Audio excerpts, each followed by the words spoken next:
What's up, y'all? Welcome back to Not Gonna Lie. It's your boy Fritz. What's up, y'all? It's your boy Dan. Welcome to the latest and soon to be the greatest podcast. So we back, y'all. You know what I'm saying? It's episode 8, episode Ocho. As you can see, me and my mans over here is twinning. You know, that was on purpose. Right. This is the Down to the Soul merch. You know what I mean? My man's Fredo. He gonna put this in the description so y'all can, you know, cop it, whatever the case is. But these shits is dope, bro. Real shit. Down to Soul's our YouTube channel, or Fredo's YouTube channel, and feel me? Cop up. This is wavy. It's a wavy top. Yeah, we had to rep it, man. We had to rep it. Wavy top. You know, on Instagram too. Oh yes, how did I forget? I was gonna say it. But yeah, we gotta, you know what I'm saying? We haven't been around for a little week or whatever. We had to take a little sabbatical, but not only do we have new merch. We're branding. We're branding. Not only do we have new merch, but we also have a new Instagram, the Not Gonna Lie Pod. That's gonna be where we exclusively place our content. So make sure y'all follow that on Instagram. Fredo's gonna place the at name somewhere like here. Right here. Like somewhere in there. Okay. So yeah, just follow it. And also we have a Facebook page for those of you that still use Facebook here and there, you know what I'm saying? Make sure, you know, just salute. My face is gonna be Daniel Adams if you wanna look it up through my page, whatever the case may be. But Not Gonna Lie is moving places and we want y'all to move with us. So keep up with those socials. And also subscribe to the page, man. Like, comment, subscribe. Can't say that enough. But with that being said, we got a lot to get to today. So I mean, we're not even gonna be able to touch on everything that's done happened in sports in the last 2 weeks, but one of the more important things we're gonna, you know, try to touch base on. But one of the main fucking things that happened like this past week was the fight between the Cleveland Browns and the Steelers. Right. Bruh. So Myles Garrett, he ended up. This was 8 seconds left. For the people that don't know, it was 8 seconds left in the game. Fun fact. I had cut off the game. Like it was like 14 seconds left. I'm like, they're about to knee. I'm like, cool. Like let's just leave it alone. Bro. I changed the channel. I went to ESPN, bro. Oh, I see the brawl. I'm like, a brawl. It was like 8 seconds left. Niggas was bugging. But it was 8 seconds left. Myles Garrett. I guess he didn't. Was it? Do you feel like he was excessive in the defense? Like he was excessive from the naked eye, but also you got to think from his perspective. When you're making a sack, he doesn't know where the ball is, so he thinks he's making a sack. He doesn't know Mason Rudolph is throwing the ball away.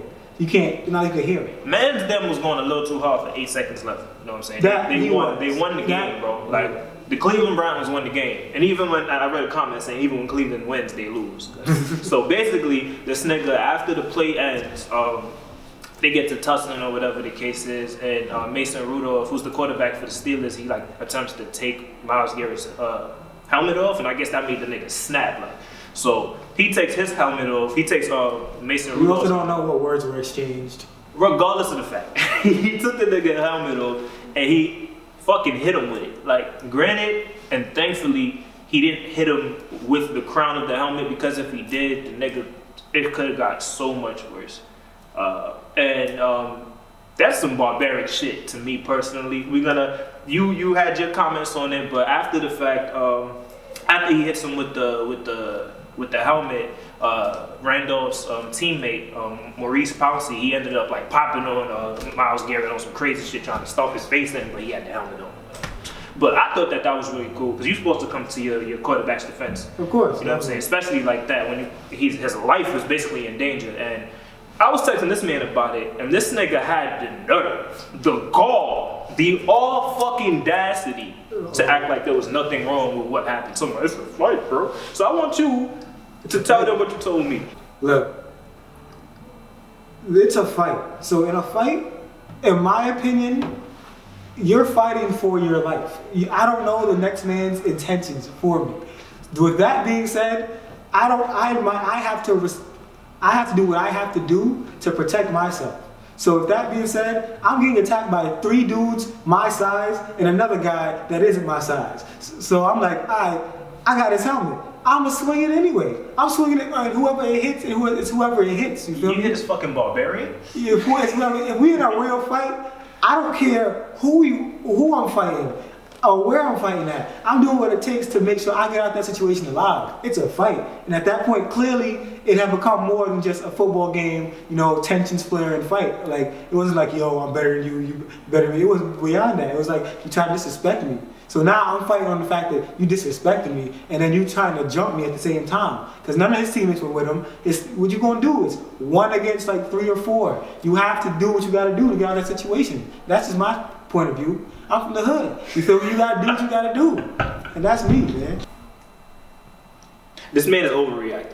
Nigga was not getting jumped, bro. Okay, nobody was getting jumped. He was there getting jumped.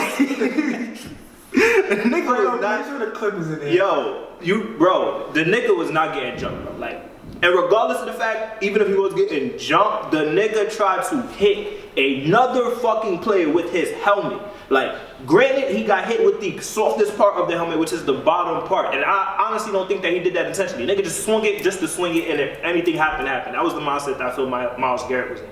If the nigga got hit with the crown of that helmet, bro, he would have got busted the fuck open. That's assault. Niggas is bugging out. I understand that you from the hood, I'm from the hood too. Niggas get it shaken or whatever, but that's unacceptable bullshit. You're a millionaire. You can't be out here trying to knock niggas out with a helmet. Knock them out with your fist. The nigga Myles Garrett is mad hot, bro. Like, come on. You dead ass? Bro. You dead ass. First of all, like I said prior in my statement, this was beyond football. This is beyond being a millionaire. This is when primal instincts kick in as a man. So you hit a nigga with a helmet. You hit a nigga with what you got. Nigga, your fist. Bro, it's 3 dudes hitting him and he has the helmet in hand. He stripped him of his helmet. You gonna drop the helmet and hit him with his fist? So, no, I'm trying to inflict pain. I'm hitting you with the helmet. So you feel like he was not in the wrong anyway? No, he reacted and he defended himself. So you're saying that he wasn't in the wrong? No, I mean, he's in the wrong because that situation should never have gotten to what it was. But at the same time, he didn't start it.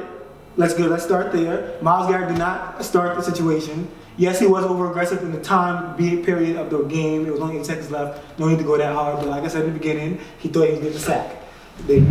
He's a defensive lineman. They live for those things. Man. So at the end of the day, you know what I'm saying? I think he just did what he had to do in the moment. I'm not mad at it. You know what I'm saying? Just getting his assaulting a nigga. Getting his shake on, bro. Getting his shake on. If he got hit with the top of his helmet, a nigga could have possibly, God forbid, died. What would have happened? That happens in any fight, though. Oh my God. Any fight. If I'm getting hit by 3 different dudes and I pick up a brick and I just chuck it. So Myles Garrett isn't wrong.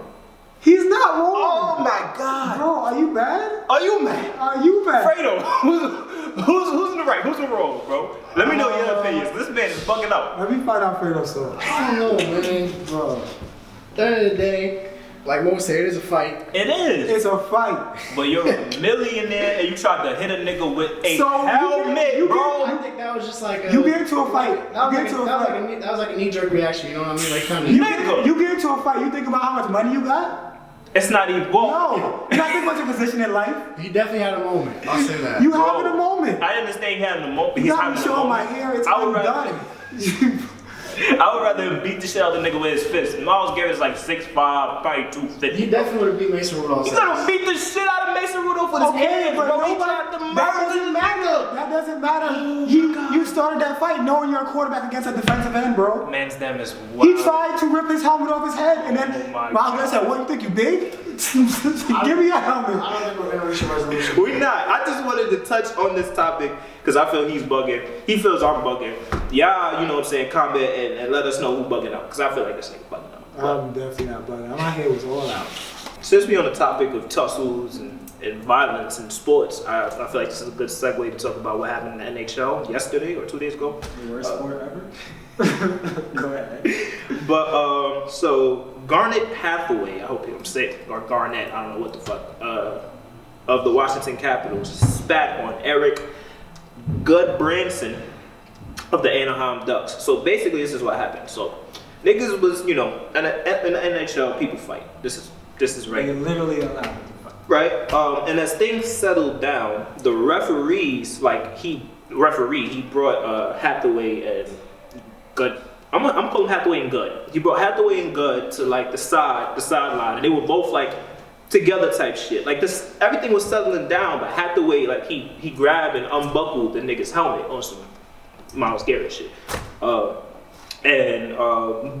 he felt the way about that, so he ended up sucker punching the motherfucker, and Hathaway, in response to the punch, decided to spit on him. Spit on him. The man really went ahead and spat on another man. I'm not gonna lie, spit top of my list of disrespect. Nigga. I'd rather scuff every sneaker I have in my closet Spit in my face. Facts. Bend all my Jordans. Crease all of my sneakers. All that. That's the one thing that I've always said since I was dead ass a little kid. If anybody did that to me, I'm gonna try to kill them. Like I feel like I would black out on some shit and attempt. Bro, that's the next shit. Spit.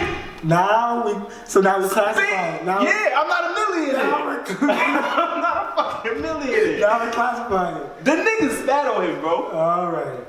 Now if Mason Rudolph spat on the nigga, I'd be like, alright, hit him with that. But one of them getting him ripped off was Myles Garrett trigger. Man, but how do you what's your comments on that, man? Aside well, first of all, they fought after a goal was scored. Like you peeped that? When they were fighting is when the goal happened because everybody was so preoccupied. Right. So as the goal being scored, nobody's celebrating. Nope. Because there's like three different fights going on. It was like, yeah. And first of all, the NHL is a weird, like hockey's a weird sport, bro. It's like a mixture of like 7 different sports, and like I don't get the rules. Even the positions don't make sense to me. Like, what is a defenseman?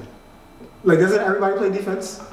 I think it's like soccer type of thing. I don't really know because I feel like it's not big enough for that. Like soccer, at least, like if the field's that large, you can sit in a certain section. I don't know. It's like probably skate side to side. Yeah, soccer the alignment is different. I don't really know. Yeah, like, and I don't want. Hockey, I've been to a hockey game. They just went back and forth, back. Hockey games are exciting though, bro. Yeah, because it's violence. No, like, have you ever been to one live? Not really. You should go to one live.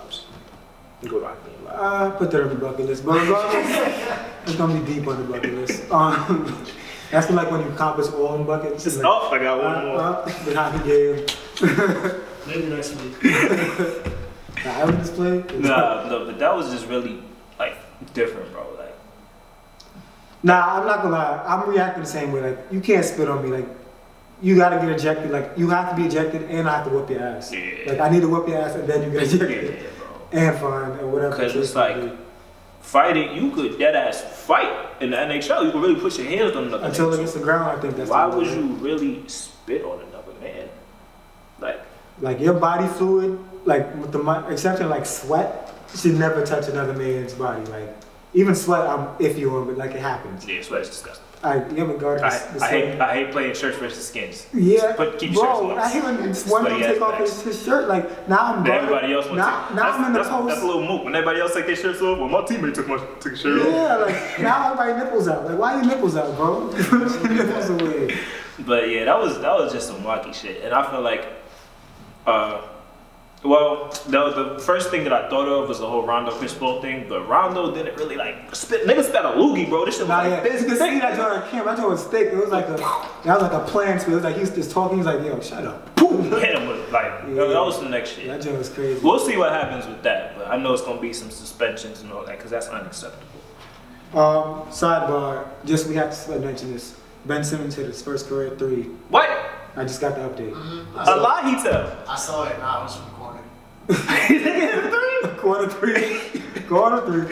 Ben Simmons is hitting 3-pointers, y'all. I just read an article yesterday about how much he needs to fucking shoot. Niggas like, he was 0 for 18 before that shot in his career. He hasn't taken he's taken, before tonight, one jump shot outside of the paint and he missed. So that's hopefully, that's not gonna lie, it's first breaking news.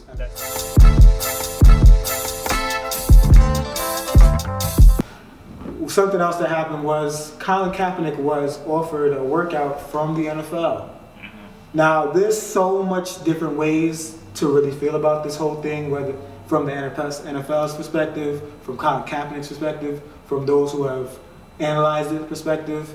But I'm just gonna introduce it to those that aren't too familiar. So basically, Colin Kaepernick's people have been reaching out to the NFL for a while, letting them know, like, yo, I'm ready whenever you are. And we all know, just like how similar to Melo, which we'll get into later in the show, is ready to play. And it's better than a lot of people that, is in the league. So he gets offered the workout, and about 24 hours or maybe even less than that, before the actual workout, he gets news that there's a waiver out that he has to sign, and that waiver will prevent him from, basically the biggest thing on there was prevention from him suing the NFL for collusion, because people believe that he had to sue them before, but actually it wasn't. It was Erik. It wasn't Erik at all. It was through the NFL Players Association that little suit happened. It wasn't like an official lawsuit. Right. That was just like, I guess like a union kind of thing. So basically, he still can sue them. So in that waiver, he had to sign off basically saying like, yo, like you can't sue us if you don't get a job, things of that nature. So with that being said, he changed the things to be on his terms, changed the workout place, flew in his own receivers on his dime, changed the time, place, and then what was supposed to be 24 teams coming to see his workout, I believe it was 24, ended up being about 6 or 8, one of those numbers. I can't remember off the top. I thought it was less than that. Oh, I mean, I could be wrong. I heard on TV it was 8. Right, so back to that. But I just want to, before I get into how I feel, let me swing it to you. Just how you feel about the opportunity he got. How do you feel about what he did with the opportunity? Do you feel Jay-Z had any involvement in this? Because there's a word that he did and that he was disappointed in the outcome. Like, just give me your overall thoughts. But, I mean, in terms of that, when I read that he was going to get an opportunity to work out for an NFL team, like, I was excited, but then I took a step back, like, this just doesn't feel right. Like, it doesn't feel genuine. I seen some shit today. I think it was on one of the shows on ESPN. I forgot the name of the shit, but it was like how this felt like a PR stunt. Jerry Jones himself wasn't like on Roger Goodell's side, and it's like Roger Goodell wants Cap in the NFL, but it's like I feel like it's a hidden agenda as to why he wants Cap in the NFL, because like Cap has been blackballed. It's been pretty apparent, pretty clear, and he's stayed true to himself. He stayed true to what he's been protesting and what have you, but. I thought it was cool that he actually had an opportunity to showcase that he can still play, which I don't think anybody really doubted. The nigga's 32 years old. Yeah, he's dead young, like. For a quarterback, that's young as shit.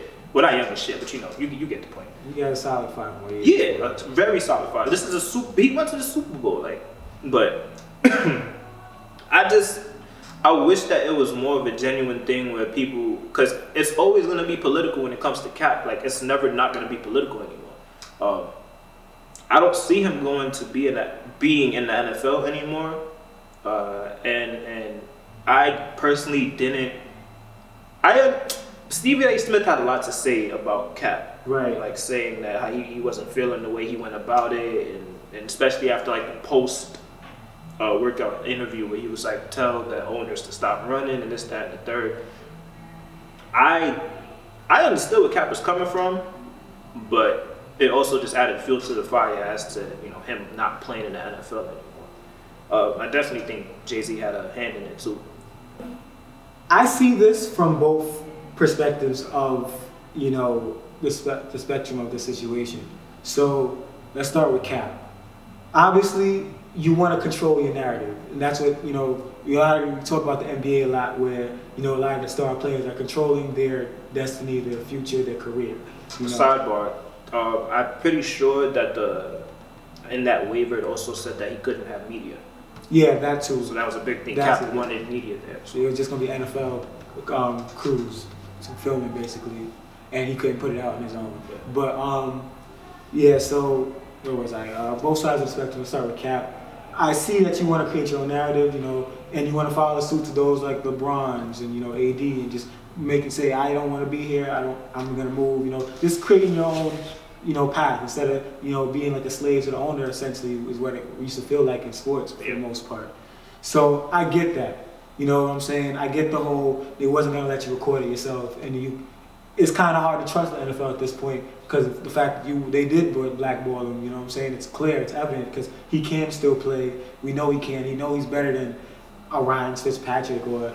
Trubisky? Oh yeah, Trubisky is ass. But regardless of that, like we know he's better than that. So, but with him doing so, it just kind of felt funny because it almost felt like, because not even so him doing with his own thing, but just the afterward-ish part of like what he was saying and just how it kind of like I don't know. It's just to me it felt a little funny and felt a little PR stuntish of just him. Because this comes from a guy who did what he did. The league, pushed him out, and he wasn't really saying anything. Like besides doing his camps and he's recording that, the Know Your Rights campaign, which I completely support, because for those of color, like I just find that weird coming from a guy that just wasn't talking at all to then saying, stop running. Like it just doesn't feel right with me. But then let's go to the next side, the NFL. Clearly, this guy has been calling you guys, calling your teams. So with that being said, nobody has reached back and said, "Yo, we want you to come for a workout." I think the only team that had him for a workout ever was, I think, the Seahawks, and that obviously didn't go anywhere. So with that being said, it felt like hidden agendas on both sides, to be honest. But at this point, it felt for the NFL, it felt like where's this coming from? Like all of a sudden, like all the teams just have to show up for this man's workout. And then on top of that, you put it on a Saturday when workouts are usually held on a Tuesday. Because if you held it on a Saturday, like Erik was saying, there's not going to be any higher ups there. All you can really have there is like scouts for the most part, who are decently intelligent dudes. They're scouts, so like they know what they're looking for. But you want to have a coaching people on the coaching staff there, owners, general managers, whoever the case may be, higher ups to see you do what you do, help influence the decision. But with that being said, that couldn't happen because it was a Saturday, and obviously game day is Sunday, so they're not going to be there. So with that being said, it's just like it felt like it was forced. It felt like it was something that they were doing, in a way to basically appease those that were, asking for this opportunity for Cap. And then they kind of just sprung it up on him, last second, like, hey, have it, damn. Like, yeah, exactly. Like, yo, here, we gave you a workout. Let's see what you do. Granted, Cap luckily stays ready, you know what I'm saying? But even in that, switching over back to Cap, now this is where I find the weird moral ground, which is why I can't choose who's really right or wrong. Because with Cap's situation, it's like, technically this is like a job interview, like Stephen A. Smith was getting at. Because I all the way get Stephen A.'s points. Like, you can't dictate what you're going to do when somebody else is going to give you a job. When you go to a job interview, I don't show up however I want to look. I can't go to a job interview like this. I got to go clean cut. I got to go in a nice, get up, nice collared shirt, whatever the case may be, some slacks, some shoes, because I have to present myself in the best manner in front of them because this is what they want to see. Right. You know what I'm saying? For Cap to go out and say, nah, F that, I'm not doing that, I'm doing my own thing, it just kind of, obviously, when the owners are the ones that are taking this upon themselves to evaluate you, quote unquote, that's what's supposed to happen. Allegedly, you kind of put them in a weird spot. It's like, all right, you ready to disobeying what what was put in place. So it's almost going to be like, oh, see, this is what I was talking about with this man. Yeah, exactly. So it's kind of you kind of put yourself in a bad spot with that. But like I said before, I all the way get why Cap did what he did, because obviously they said you couldn't have his own media, so he doesn't trust the NFL clearly, and they could obviously skew the videos of him that they had to maybe show his poorest throws, so maybe moments he messed up on footwork or whatever, you know what I'm saying, or missed throws, whatever the case may be. So it's the tough. I can't choose a side, but I know there's definitely wrong on both sides, and I feel like there's a little bit of a hidden agenda because I feel like Cap knew what was up with the NFL side, and I feel like the NFL knew what Cap was going to do, so they kind of just collided, and it's just a big thing on the main scene now. Like I said, I really don't think he's going to be in the NFL again, but we'll see. We'll see.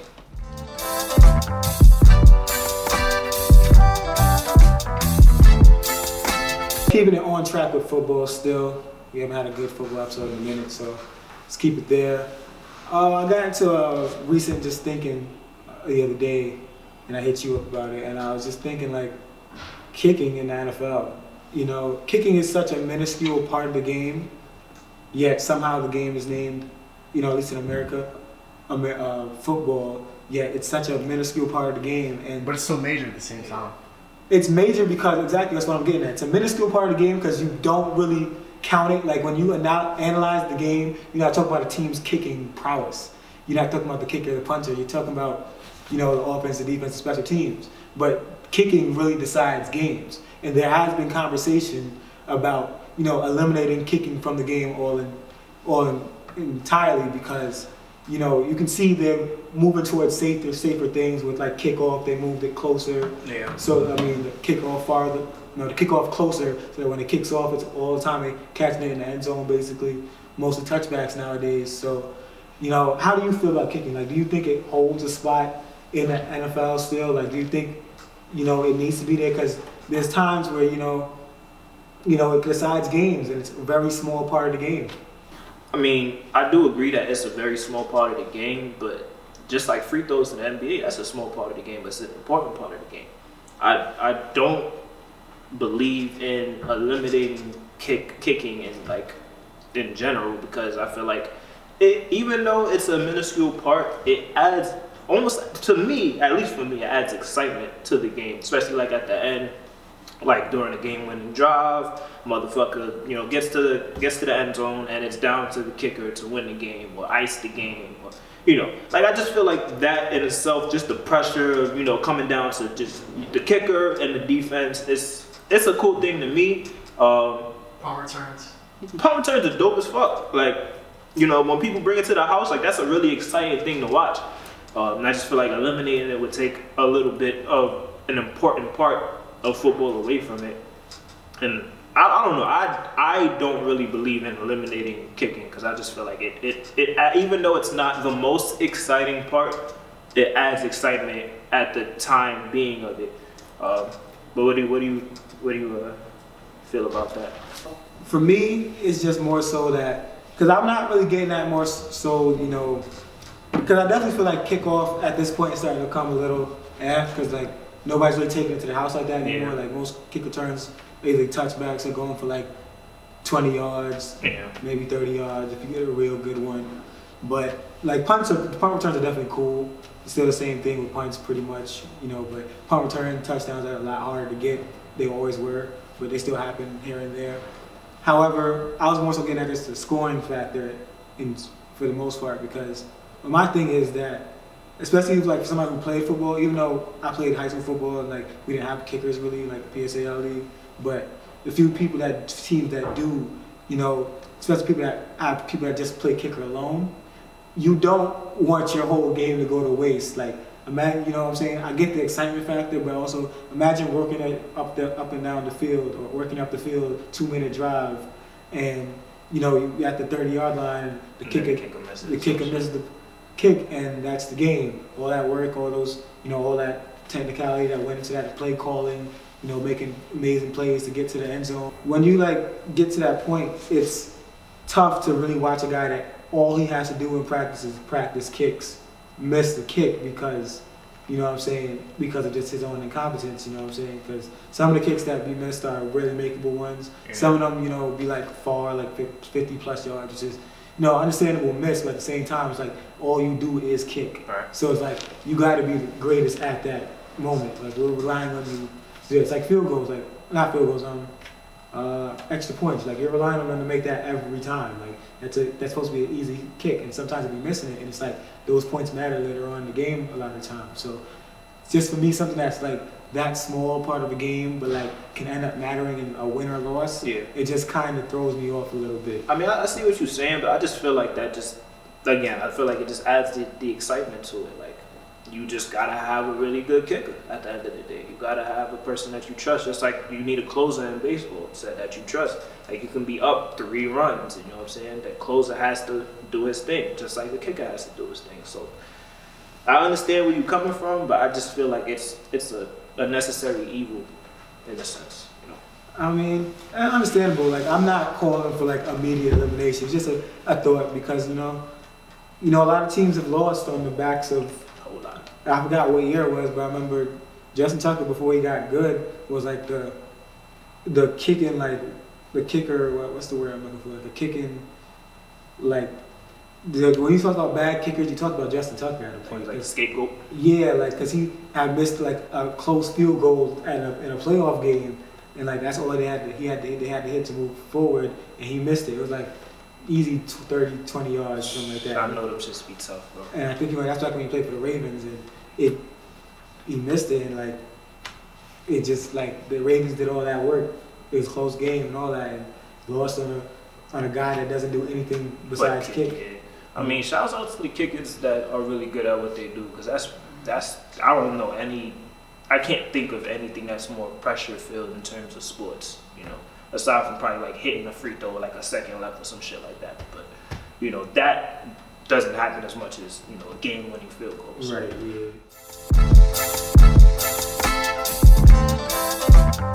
For those who follow, not gonna lie, you know how much I don't like the Houston Astros. It might have been a bit of jealousy because they beat the New York Yankees, but and that's a big but.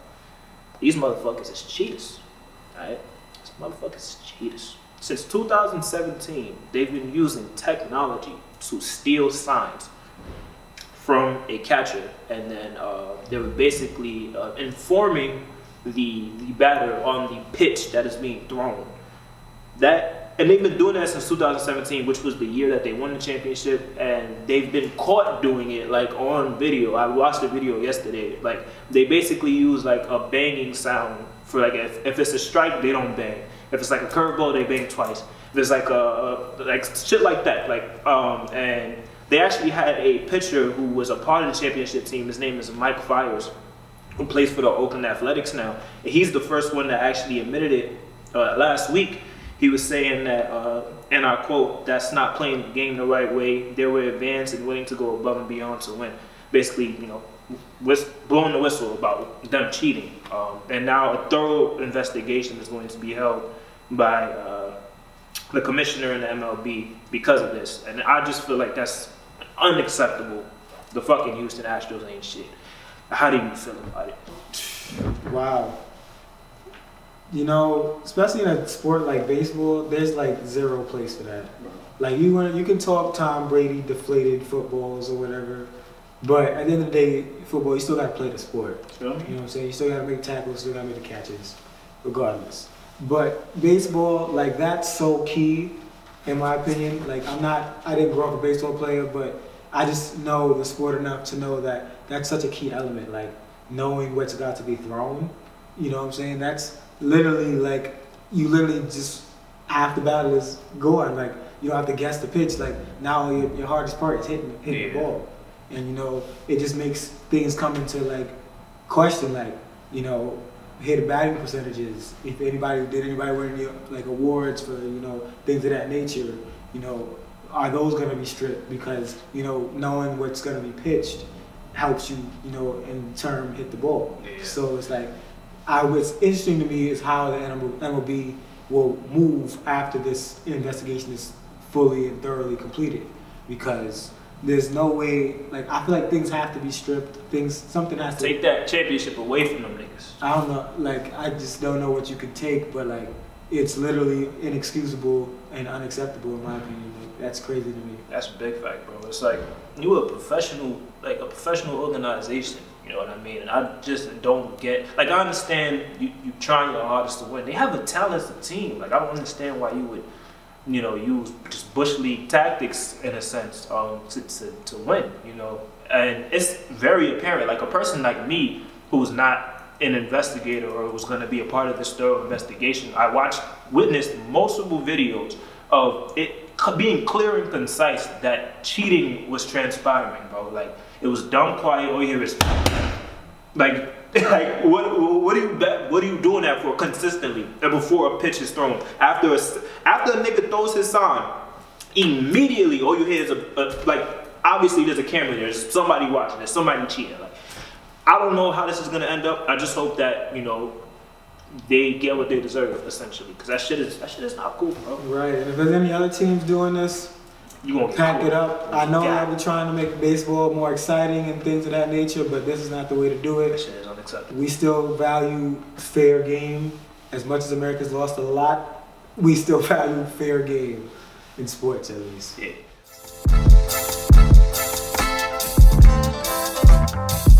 Our last episode, I believe it was our last episode.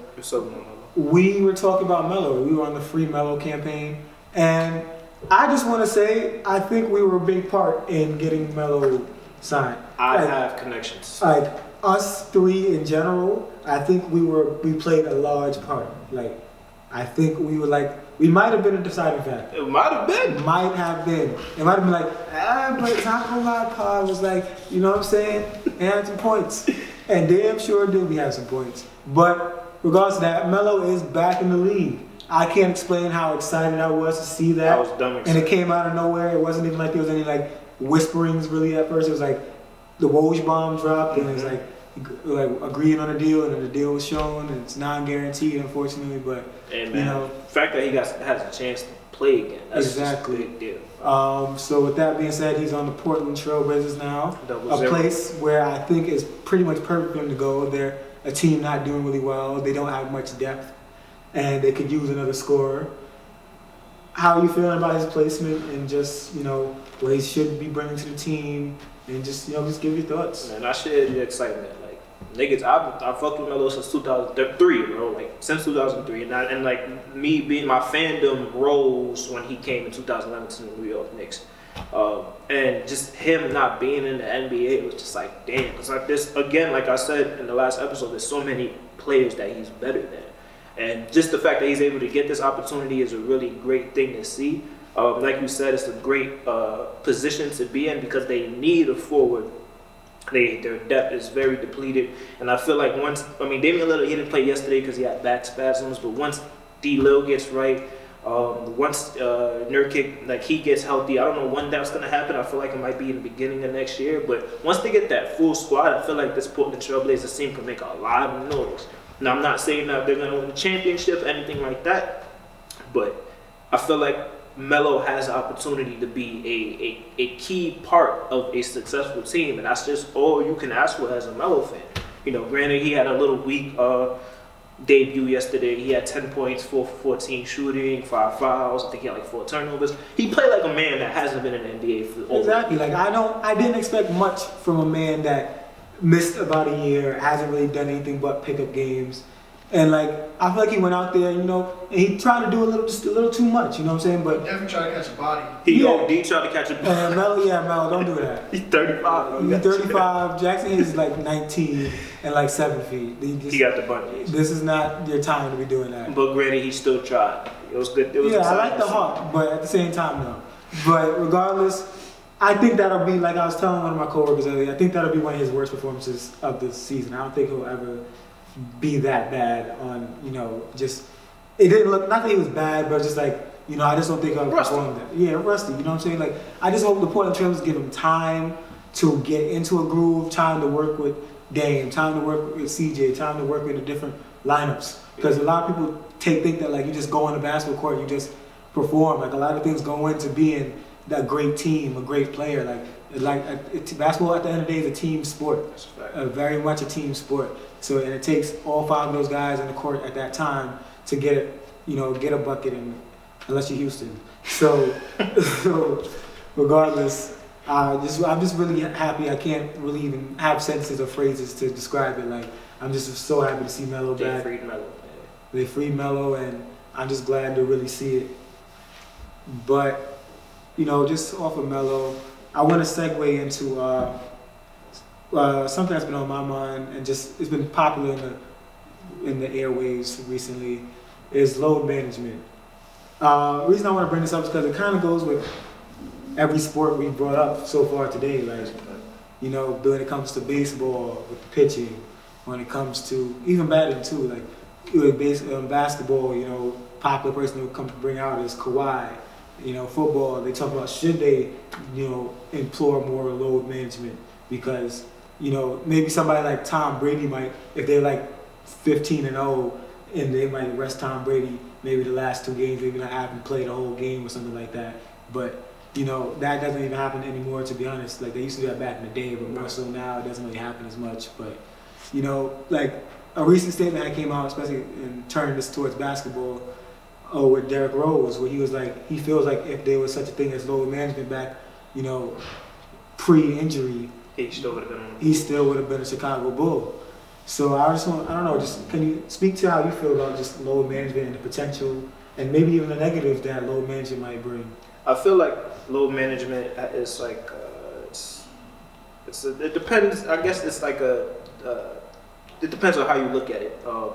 There's a positive and there's a negative. I don't believe in load management in the beginning of the season. Definitely not. But then again, Kawhi, he has been hurt with his knee and whatnot. Load management in general, I feel like should be for vet players like that are like 34, 35 years old. But then again, Derrick Rose did bring up a good point because after he got injured, even when he came back from his ACL injury, he still had the same workload. And, he just kept getting injured, I guess it just depends on the player that you have. You have to know a player's medical history. You have to know how much he brings to your team, and you have to be really, really smart about it. Like Toronto last year were extremely smart on their load management with Kawhi, and it ended up with a championship. Granted, he sat out 16 games, he played 66 and averaged like 28 in those 66, and then or 27 or whatever the case was. And when he went to the playoffs, the nigga just went Michael Jordan, you know. So again, I just feel like it depends on the player, it depends on the situation, but I don't like early load management.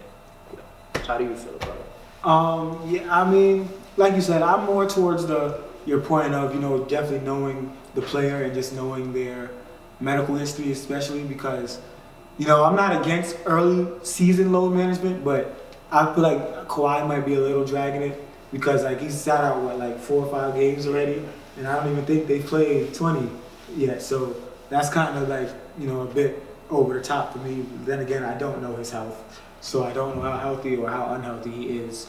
I know that the injury he had is like a disease of the tendon. I've heard of something like that. Crazy. So like I don't know how serious that is and how much they have to manage that. He is healthy tonight though. And then Paul George is going to play tonight. Yeah, they will play tonight. But regardless of that, it's with me. It's just I'm for it because I'm pro, you know, player. Mm-hmm. Like, you know what I'm saying? Like, you want to drag out your career as long as possible. We done seen way too many guys lose their prime years to injuries. Derrick Rose being probably the main face of that, because who knows what Derrick Rose would have been had he had a chance to be, you know, somebody like, you know, even Greg Oden. Right. And that point brings you to another point of, in terms of basketball, of like AAU basketball, because we had this debate before about AAU versus. They be playing like 4 games a day. Yeah, they be playing way too much games, and like back in the day, it wasn't really like that. But now that everybody's, you know, money hungry and all these deals and Adidas and Nike, they want to put their kids through all this, and I think that has a factor into, you know, why we're seeing all these injuries. Yeah, those minutes add up. And yeah, they were saying that they made a point today on I watched on All the Smoke. That's a podcast hosted by Steven Jackson and Matt Barnes. For those that don't know, and they were saying that if you look at it, like a lot of these stars, like the Anthony Davises, the, you know, whoever's, they have like a lot of lower extremity injuries, like the knee, the ankle, you know what I'm saying, the hamstring. Just a lot of, because a lot of that is running. Yeah. It's just a lot of stopping, a lot of going, a lot of cutting. That's a lot of that throughout the years, you know what I'm saying? These are kids that are putting up numbers so that, you know, they're putting in work, you know what I'm saying? So that's something to think about. But off that really quickly. I have one more comment about load management. I don't like when they do it on nationally televised games. I feel like there should be a rule where if it's a nationally televised game, unless granted it's like a back to back or whatever, then that. But if it's a nationally televised game, a fucking superstar should not sit up. But that's just my humble opinion. But back to you. I agree. I just feel like it would be hard to police that, definitely, because like I said, you don't know really what's going on in that person's body. But I was gonna bring it really quickly to football. How do you feel about them incorporating more load management? I don't see how they would.